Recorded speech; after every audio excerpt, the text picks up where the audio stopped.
ماہ ذی الحجہ کا چاند نظر آ گیا، 70 بار پڑھ لو، جو پڑھے گا وہ اور اس کی اولاد عید سے پہلے پہلے ارب پتی بن جاتا ہے۔ بے شک آزما لو۔ بسم اللہ الرحمن الرحیم۔ ماہ ذی الحجہ کا چاند دیکھ کر پڑھنے والا ایک ایسا نایاب وظیفہ لے کر آپ کی خدمت میں حاضر ہوا ہوں، جسے پڑھتے ساتھ ہی تقدیر بدل جاتی ہے، جسے پڑھتے ساتھ ہی ہر حاجت پوری ہو جاتی ہے، جسے پڑھتے ساتھ ہی ہر مشکل پریشانی کا حل ہو جاتا ہے۔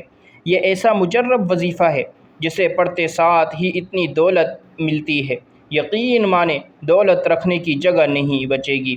بس آپ نے اللہ کی ذات پر پورا یقین، مکمل بھروسہ کرتے ہوئے یہ چھوٹا سا وظیفہ بتائے گئے طریقے اور ترتیب سے پڑھنا ہے، جس کے گھر میں بے سکونی، بے برکتی ختم ہونے کا نام نہیں لیتی۔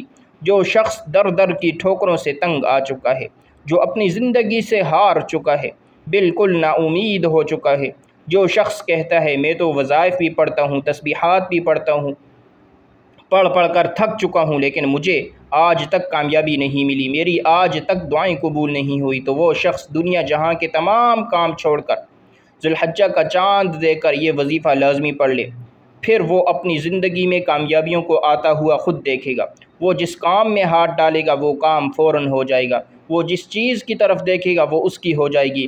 ناظرین، انسان پر جو مصیبت آتی ہے، چاہے بیماری کی صورت میں ہو، ذہنی یا روحانی اذیت کی شکل میں ہو، کاروباری پریشانی ہو یا خاندانی لڑائی جھگڑوں کا دکھ اور صدمہ ہو، ہر قسم کی مصیبت اس کے گناہوں کی وجہ سے آتی ہے۔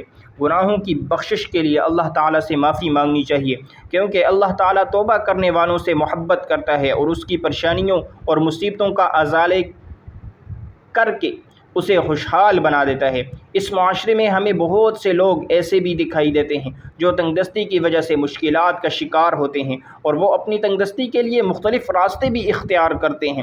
وہ کبھی کسی سے تعویذ مانگتے ہیں، وہ کبھی کسی عالم کے پاس جاتے ہیں، مگر ان کی اپنی غلطی ہی ہوتی ہے، کوتاہیاں ہی ہوتی ہیں جو ان کا رزق کم کرنے کا باعث بنتی ہیں، اور وہ ان مشکلات کا شکار رہتے ہیں۔ اگر آپ اپنی زندگی سے مشکلات کو، پریشانیوں کو نکال کر ایک نئی زندگی کا آغاز کرنا چاہتے ہیں، ایک ایسی زندگی جس میں ہر قدم پر کامیابیاں مقدر ہو جائیں گی، جس میں نہ رزق کی تنگی ہوگی، نہ بیماریاں ہوں گی، نہ پریشانیاں ہوں گی، نہ کبھی کسی کے سامنے جھکنا پڑے گا، تو ذی الحجہ کا چاند دیکھ کر یہ وظیفہ ضرور پڑھ لینا۔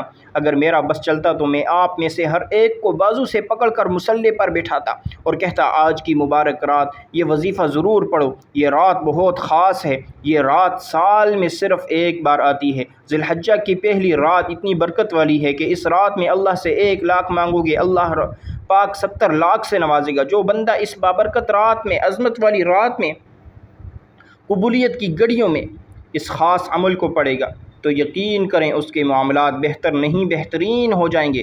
اور جو بندہ بھی اس رات کو لاپرواہی سے گزار دے گا، دنیا کے کاموں میں مصروف رہ کر گزار دے گا، تو پورے سال کا پچھتاوا مقدر ہو جائے گا۔ اگر چند منٹ نکال کر یہ وظیفہ پڑھ لے گا تو رب کریم پورے سال کی خوشیاں اس کی جولی میں ڈال دے گا۔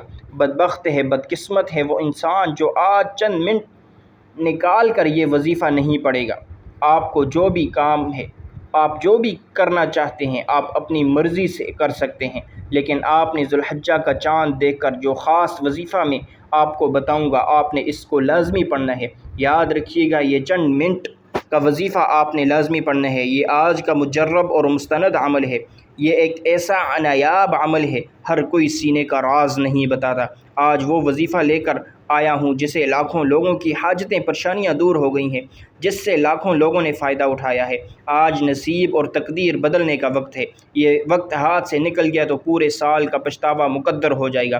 جس کو جب جہاں جیسے وقت مل جائے، چند منٹ نکال کر یہ وظیفہ پڑھ لینا، پتہ نہیں پھر اگلے سال یہ موقع ملے یا نہ ملے۔ اللہ پاک نے آج کی وہ قبولیت کی گھڑیاں آپ کو عطا کی ہیں۔ آپ نے آج بتائے گئے طریقے اور ترتیب سے یہ وظیفہ پڑھنا ہے۔ یہ رات اتنی قبولیت کی رات ہے، یہ رات اتنی برکت والی رات ہے، یہ رات اتنی عظمت والی رات ہے کہ اس رات میں مانگی گئی ہر دعا قبول ہوتی ہے، پورے سال کی خوشیاں سمیٹ لیتا ہے۔ اگر آپ بھی صرف چند منٹ کے وظیفے سے پورا سال مصیبت، ڈپریشن، مایوسی سے جان چھڑانا چاہتے ہیں تو آج کا یہ وظیفہ کسی صورت مت چھوڑیے گا۔ آپ چاہے دنیا جہاں کے کسی بھی کونے سے تعلق رکھتے ہیں، آپ انڈیا سے ہیں، پاکستان سے ہیں، بنگلہ دیش، جاپان، مسقط، دنیا کے کسی بھی کونے سے، آپ کا تعلق ہے۔ جب بھی آپ کے ملک میں ذی الحجہ کا چاند نظر آ جائے تو آپ نے یہ وظیفہ کسی صورت نہیں چھوڑنا۔ آج کی رات آپ نے یہ وظیفہ لازمی پڑھنا ہے۔ آپ چاہے رات کو اسی وقت پڑھ لیں، صبح نماز فجر کے بعد پڑھ لیں، نماز ظہر، عصر، مغرب، عشاء، کسی بھی نماز کے بعد آپ یہ وظیفہ آپ یہ عمل کر سکتے ہیں۔ نہ وقت کی کوئی پابندی ہے، نہ جگہ کی کوئی قید ہے۔ آپ دکان پر ہیں، دکان پر پڑھ لیں، دفتر، کاروبار، سفر میں چلتے پھرتے ہو پڑھ لو، لیکن ماہ شعبان کا چاند کا یہ خاص وظیفہ کسی صورت مت چھوڑنا۔ وقت کی نزاکت کو مد نظر رکھتے ہوئے آئیے ناظرین آج کے اس بابرکت عمل کی طرف چلتے ہیں، لیکن اس سے پہلے اگر آپ اس چینل پر نئے ہیں اور آپ نے ابھی تک اس چینل کو سبسکرائب نہیں کیا تو خدا را اس چینل کو ابھی سبسکرائب کر لیں، کیونکہ ایسے بہت سے وظائف، بہت سے اعمال آپ کے حوالے ڈیلی بیسس پر کرتا رہوں گا انشاءاللہ۔ اب عمل کا طریقہ کار سمجھ لیجئے۔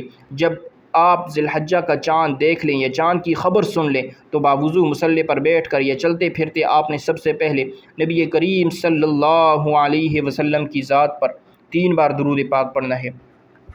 درود پاک آپ کوئی سے بھی پڑھ سکتے ہیں، آپ مختصر اور آسان درود صلی اللہ علیہ وسلم پڑھ لیں، یا سب سے چھوٹا درود پاک صلی اللہ علی محمد پڑھ لیں، یا نماز والا درود ابراہیمی پڑھ لیں تو یہ سب سے بہتر ہے، کیونکہ درود ابراہیمی کی فضیلت اور برکت سب سے زیادہ ہے۔ میں آپ سے یہی کہوں گا کہ نماز والا درود ابراہیمی ہی پڑھیں۔ روایات میں آتا ہے ہمارے پیارے آقا صلی اللہ علیہ وسلم بھی تمام درودوں میں درود ابراہیمی کو ہی سب سے زیادہ محبوب رکھتے تھے۔ درود ابراہیمی ایک بار ثواب کی نیت سے میرے ساتھ بھی پڑھیے گا۔ اللہم صلی علی محمد وعلی آل محمد کما صلیت علی ابراہیم وعلی آل ابراہیم انک حمید مجید۔ اللہم بارک علی محمد وعلی آل محمد کما بارکت علی ابراہیم وعلی آل ابراہیم انک حمید مجید۔ 3 بار درود پاک پڑھنے کے بعد آپ نے اپنے خاص مقصد کی نیت کرنی ہے۔ ہر انسان کا مقصد الگ ہوتا ہے، ہر انسان کی حاجت الگ ہوتی ہے۔ آپ کرائے کے مکان میں رہتے ہیں، آپ اپنا ذاتی گھر خریدنا چاہتے ہیں، اس کی نیت کر لیں مجھے میرا ذاتی مکان مل جائے، یا آپ کاروبار مسائل کی وجہ سے پریشان ہیں، آپ اس کی نیت کر لیں میرا کاروبار اچھا چل جائے، میری ساری پریشانیاں ختم ہو جائیں۔ آپ کی اولاد آپ کا کہاں نہیں مانتی، اپنی مرضی کرتی ہے، آپ اپنی اولاد کو اپنے تابع کرنا چاہتے ہیں، اس کے لیے پڑھ لیں۔ نافرمان شوہر کے لیے پڑھ لیں۔ آپ اپنے بچوں کی شادی کہیں اچھی جگہ کرنا چاہتے ہیں، آپ کے بچوں کا رشتہ نہیں ہو رہا، لوگ آتے ہیں دیکھ کر چلے جاتے ہیں، آپ اس کی نیت کر لیں میرے بچوں کی شادی کہیں اچھی جگہ پر ہو جائے۔ الغرض آپ کا جو بھی مقصد ہے، جو بھی حاجت ہے، جو بھی خواہش ہے، آپ مانگ لینا۔ اگر آپ کو لگتا ہے میری فلاں خواہش ناممکن ہے، وہ کسی صورت بھی پوری نہیں ہو سکتی، تو آج اپنے مقصد کی نیت کرتے ساتھ ہی فوری طور پر آپ نے ایک بار اعوذ باللہ من الشیطان الرجیم بسم اللہ الرحمن الرحیم پڑھ کر وظیفے کا آغاز کرنا ہے۔ یاد رکھیے گا تعوذ اور تسمیہ پڑھنے سے تمام شیطانی اثرات ختم ہو جاتے ہیں، اور جس کام کے شروع میں تعوذ اور تسمیہ پڑھ لیا جاتا ہے اس میں برکت ہوتی ہے، اس میں خیر ہوتی ہے، اس میں سلامتی ہوتی ہے۔ جب آپ نے اپنے تمام مقاصد کی نیت کر لی، تعوذ اور تسمیہ بھی پڑھ لیا، تو اب سب سے پہلے نمبر پر جو وظیفہ آپ نے پڑھنا ہے وہ وظیفہ اتنا آسان ہے کہ کوئی چھوٹا بچہ بھی بڑے آرام سے، بڑے سکون سے، آسانی کے ساتھ پڑھ سکتا ہے۔ پہلے نمبر پر جو وظیفہ آپ نے پڑھنا ہے وہ وظیفہ آپ نے اپنی زندگی میں بہت بار پڑھا ہوگا۔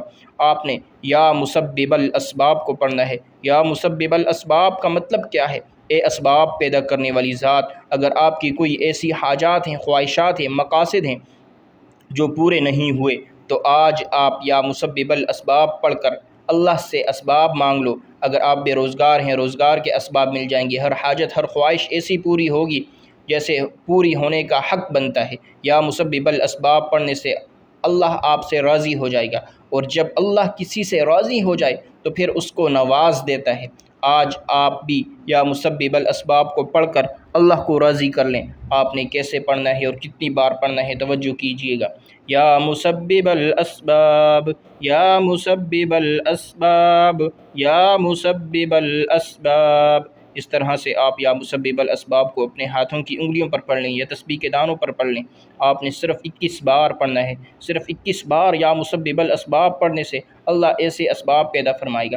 آج تک جتنے بھی کاروباری رکاوٹیں بندشیں جڑ سے ختم ہو جائیں گی۔ 21 بار یا مسبب الاسباب پڑھنے سے آپ کی تمام تنگدستیاں ختم ہو جائیں گی، رزق اور دولت کا سیلاب آ جائے گا، آپ کے گھر کے حالات کو بہتر بنا دے گا، گھر سے غربت اور تنگدستی کا خاتمہ ہو جائے گا۔ 21 بار یا مسبب الاسباب پڑھنے کے بعد اب آپ نے دوسرے نمبر پر کون سا وظیفہ پڑھنا ہے؟ اب آپ نے دوسرے نمبر پر یا حی یا قیوم برحمتک استغیث کو پڑھنا ہے۔ اگر آپ چاہتے ہیں کہ آپ کا بند کاروبار چل پڑے، اللہ آپ کے گھر میں برکتیں عطا فرما دے، تو اس سے بڑھ کر اور کیا چاہتے ہو؟ ذی الحجہ کی یہ قبولیت کی گھڑیاں، خدا را یہ وظیفہ ضائع مت کرنا۔ پتہ نہیں اگلے سال ذی الحجہ کا مہینہ ہماری زندگی میں آئے یا نہ آئے۔ اگر کوئی رب کریم سے 1 لاکھ مانگتا ہے تو اللہ تعالیٰ 1 لاکھ کے بدلے 70 لاکھ سے نوازے گا۔